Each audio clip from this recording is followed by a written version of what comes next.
औज़ुबिल्लाहिमिनश्शैतानिर्रजीम बिस्मिल्लाहिर्रहमानिर्रहीम। आप लोग देख रहे हैं जी सी साइंस ट्यूट्स का चैनल और मेरा नाम है जी विकास। आज की इस वीडियो के अंदर मैं आपके सामने कुछ इंस्ट्रक्शंस बताने जा रहा हूं जो कि स्टूडेंट्स के लिए बहुत ज़रूरी हैं, चाहे वो स्टूडेंट सेकंड ईयर के हैं चाहे वो स्टूडेंट फर्स्ट ईयर के हैं, दोनों के लिए बड़े इंपॉर्टेंट हैं ये चीज़ें। हो सकता है बहुत सी चीज़ें इनमें से बहुत से स्टूडेंट्स को पता भी होंगी, लेकिन ये मैं यहाँ पे इसलिए बता रहा हूँ कि कुछ स्टूडेंट्स होते हैं इन चीज़ों को अहम नहीं लेते, जिनकी वजह से उनके पेपर के अंदर प्रॉब्लम्स का सामना उन्हें करना पड़ता है। जब वो रीचेकिंग में जाते हैं फिर रीचेकिंग के अंदर बहुत से मसाइल का उनको सामना करना पड़ता है। तो उन मसाइल से बचने के लिए मैं आपको इस वीडियो के अंदर कुछ अहम बातें बताई हैं। तो आपने वीडियो पूरी देखनी है, पूरी वीडियो देखेंगे आपको सारी चीज़ें समझ आ जाएंगी, क्योंकि आपका भी बोर्ड के पेपर आने वाले हैं तो ये आपके लिए बड़े ज़रूरी हैं। ठीक है, सीरियस नहीं लोगे अपने लिए आपको मसाइल होगा। ठीक है जी, मेरा काम है आपके ऊपर आपको इन पूरी प्रॉपरली हिदायत करना, आपको इंस्ट्रक्शंस बताना, आगे आपकी जो मर्ज़ी है। ठीक है जी। अच्छा जी, कुछ इंस्ट्रक्शंस हैं जो आपके क्वेश्चन पेपर को सॉल्व करने के लिए, जिनमें से बहुत सी चीज़ें स्टूडेंट्स को पता भी होती हैं। सबसे पहले कि जी carry all stationery used in paper like pen, marker and calculator. आपको पहला पॉइंट जो है उसको मैंने ये बताया कि आपके लिए कि जी आप बेसिकली जब पेपर देने जाते हैं तो देखें आपके पास सब चीज़ें अपनी होनी चाहिए। देखिए एक फ़ौजी जो है वो जंग पे जाता है, जंग के महाज पे जाता है, तो उसके पास अगर उसकी टूल्स नहीं होंगे, हथियार नहीं होंगे तो वो जंग नहीं लड़ पाएगा। तो आपके अपनी चीज़ें होनी चाहिए, ये आपके भी ये हथियार हैं, ठीक है, जिनको आपने पेपर के अंदर यूज़ करना है, पेपर के अंदर इस्तेमाल करना है। तो ये जो चीज़ें हैं पेन, मार्कर, साइंटिफिक कैलकुलेटर और भी बहुत सी चीज़ें, लेड पेंसिल, कोई भी चीज़, इंक हो गई, ये सब आपके पास अवेलेबल होनी चाहिए, एक्स्ट्रा होनी चाहिए। एक पेन नहीं, 2-3 रखें और उसको पहले से यूज़ किया वो आप उसी दिन ख़रीद के एक दिन पहले और आप यूज़ करेंगे तो वो उसकी निब जो होती है बड़ी सख्त होती है, तो आपके लिए लिखने में प्रॉब्लम आएगी, स्पीड में भी असर पड़ेगा। ठीक है जी, तो पहले से इस तरह के अभी से 2-3 पेन रख लें। उसके बाद right your name and roll number on proper columns. ठीक है, अभी तो मेरे ख्याल में आपको ऑब्जेक्टिव शीट के ऊपर आप OMR के फॉर्म में रोल नंबर फिल करने के लिए ऑप्शन दी गई है कि जो रोल नंबर होगा वो आप नीचे सर्कल फिल करना है, लेकिन रोल नंबर कुछ टेक्स्ट की फॉर्म में लिखना होता है, मतलब डिजिट्स की जो आपके हैं वो लिखने भी होते हैं, तो वो आपने प्रॉपर उस कॉलम में लिखने जहाँ पे वो पूछे गए, हर जगह बार बार नहीं लिखना या कहीं बाहर जाके नहीं रोल नंबर लिखना।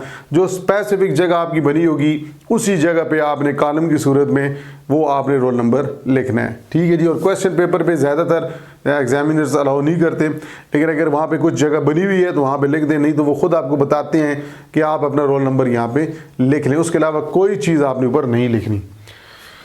Do not use ink remover, whitener in the paper. जी हाँ, इंक रिमूवर का इस्तेमाल बहुत स्टूडेंट करते हैं। स्टूडेंट से सवाल किया जाए तो स्टूडेंट कहते हैं सर वो पेपर में गलती तो हो जाती है, इंसान गलती उससे हो जाती है लिखने के दौरान। ठीक है, तो गलतियाँ बिल्कुल होती हैं जी, लेकिन उसका एक तरीक़ाकार है। ठीक है, अगर आपने किसी चीज़ को ठीक करना है, देखिए मिसाल के तौर पे आपकी कोई गलती हो जाती है, मैं आपको एक मिसाल देता हूँ कि यहाँ पे मैंने कोई लिखा जी ये रोल नंबर, अब यहाँ पे स्पेलिंग मैंने गलत लिख दी। आप क्या करें, आप उस ऊपर एक छोटी सी लाइन लगाएं और क्रॉस लगा दें इंक वाले पेन से। ठीक है, मार्कर से कर लें तो वो ज़्यादा बेहतर है कि अब इससे गलत हो गया तो वो आप क्या करें, उस टेक्स्ट के ऊपर हल्की सी एक लाइन लगा के छोटे से क्रॉस लगा दें, ये बताने के लिए कि ये लफ्ज़ शामिल नहीं है। और ये बोर्ड के अंदर अलाउ है। अगर वो एग्जामिनर कहता है ये चीज़ नहीं होनी चाहिए, हाँ बार बार नहीं होनी चाहिए, 1-2 दफ़ा अलाउ है। ठीक है, तो आप ये अलाउ है आपके कर सकते हैं। जब इंक रिमूवर का इस्तेमाल मना किया हुआ है तो कम से कम स्टूडेंट को कुछ रिलैक्सेशन बोर्ड वालों ने दी हुई है और ये कोई इससे गलती कंसिडर नहीं की जाती। तो आपने इंक रिमूवर और वाइटनर का इस्तेमाल नहीं करना। और ये स्पेशली आप लोगों ने जब, क्योंकि अलाउ होता है MCQs पेपर के अंदर के इंक पेन, या इंक पेन की बात करूँ, बॉल पॉइंट की नहीं कर रहा, ना पॉइंटर की कर रहा हूँ, इंक पेन और ब्लू मार्कर अलाउ होते हैं ऑब्जेक्टिव को फिल करने के लिए, ऑप्शंस जो होती हैं सर्कल बबल को फिल करने के लिए। तो इंक पेन ज़्यादा लोग यूज़ करते हैं और अगर गलती हो जाए तो वो फिर इंक रिमूवर से मिटा लेते हैं, तो ये अलाउ नहीं है। और या वाइटनर भी यूज़ करना आपको अलाउ नहीं है, ये ऑब्जेक्टिव के लिए भी और सब्जेक्टिव के लिए भी। सब्जेक्टिव के अंदर तो गलती का मैंने आपको बता दी किस तरह ठीक करते हैं, ऑब्जेक्टिव में इस तरह नहीं ठीक होती है। अच्छा, इसके बाद extra sheets are not provided so take care of paper length. देखिए आपको प्रॉपरली शीट्स दी जाती हैं और वो शीट्स जितनी होती है तादाद में 28 होती हैं, 25 होती हैं, 30 होती हैं, उससे ज़्यादा आपको शीट्स नहीं अलाउ। आपने जो पेपर अटैम्प्ट कर रहे हैं उन्हीं पेपर्स के ऊपर आपने अटैम्प्ट करना है, उन्हीं शीट्स के ऊपर अटैम्प्ट करना है। तो एक्स बड़े बड़ा करके नहीं लिखना, बड़ा खुली खुली जगह सारे नहीं लिखने। मतलब आपको ये कहने का मतलब ये है खुले खुले से मुराद कि आपने एक्स्ट्रा स्पेसेस नहीं देनी छोड़नी, पेपर की लेंथ को प्रॉपरली यूटिलाइज करना है, पेपर की लेंथ को प्रॉपरली इस्तेमाल करना है, और ताकि वो आपकी जो भी कॉपी है उसके अंदर जितने भी पेजेस हैं मैक्सिमम 30 होते हैं मेरे ख्याल में, कुछ के अंदर 30 से ज़्यादा भी होते हैं, 32 भी होते हैं, 35 भी होते हैं, लेकिन हर एक अपने बोर्ड के अपने कुछ रूल्स हैं। तो आपके मेजॉरिटी जो 30 पेजेस होते हैं या 25 पेजेस होते हैं, आपने उसके मुताबिक चलना है। तो लेंथ का ख्याल रखना है, पेपर को प्रॉपरली सही तरह से आपने उसके ऊपर लिखना है, पेज कोई खाली नहीं होना चाहिए।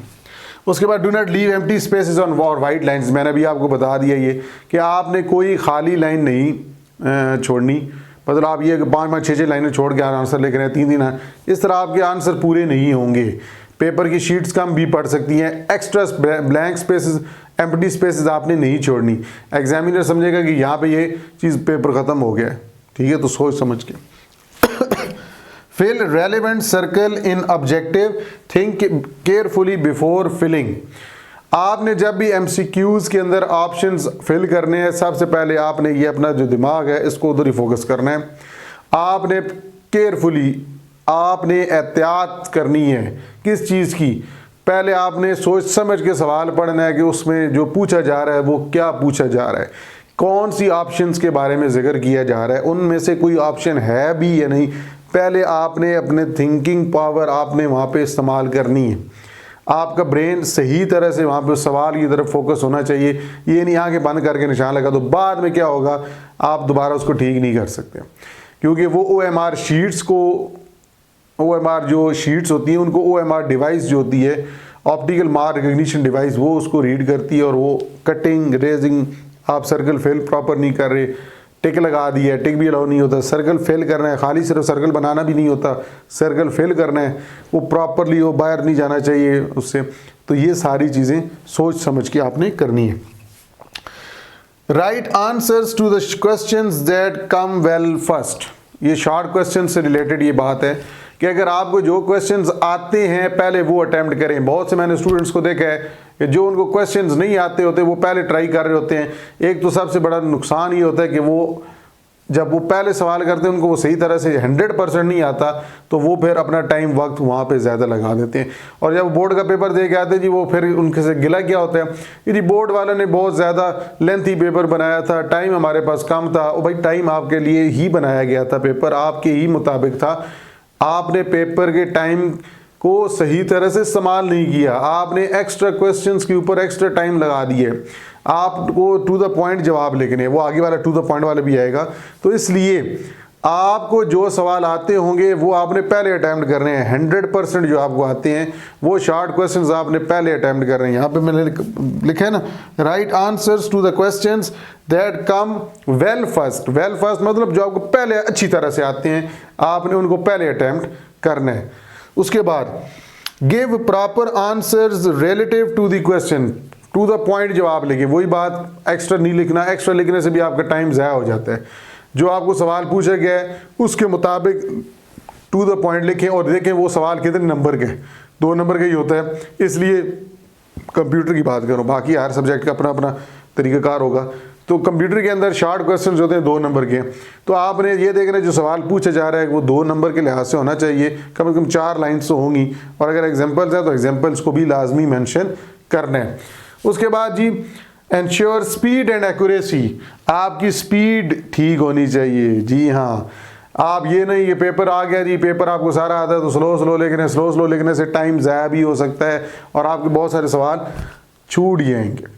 आपने स्पीड को भी सही रखना है और स्पीड के साथ साथ एक्यूरेट भी हो।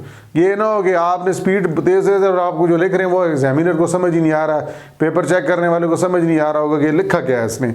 तो आपकी ये दोनों चीज़ें तभी बेहतर होंगी। प्रैक्टिस, जो आपने प्रैक्टिस की थी, अभी आप कहना कि 1 महीने में प्रैक्टिस हो जाएगी, महीने में नहीं प्रैक्टिस होती, ठीक है। सेकंड ईयर के तो अभी पेपर शुरू होने वाले हैं, हो सकता है फर्स्ट ईयर वाले थोड़ी बहुत अभी से कोशिश करें, मे भी हो जाए, लेकिन प्रॉपरली लिख लिख के आप जब प्रैक्टिस करते हैं तभी आपकी स्पीड बढ़ती है और एक्यूरेसी आपकी आती है। एक्यूरेसी से मुराद जो चीज़ आप लिख रहे हैं वो सही तरह से दिखनी भी चाहिए। एग्जामिनर जब आपका पेपर चेक करेगा तो ये नहीं देखेगा कि हाँ जी ये कौन स्टूडेंट है, इसका नाम क्या है, ये किस गांव से है, नहीं, उसके सामने आपका पेपर पढ़ा होगा। आपका पेपर की जो प्रेजेंटेशन है वो ठीक होनी चाहिए, साफ सुथरा लिखा होना चाहिए, गंद नहीं मारना, प्रॉपरली टू द पॉइंट जब आप लिख रहे हैं। इन सारी बातों पर अमल करें, आपका पेपर के अंदर इंशाल्लाह 100% इंशाल्लाह आपके अच्छे नंबर आएंगे। बाकी कोई आपको कोई सवाल पूछना है, कोई पेपर अटैम्प्ट करने से रिलेटेड आप क्वेश्चन कमेंट के अंदर पूछ सकते हैं।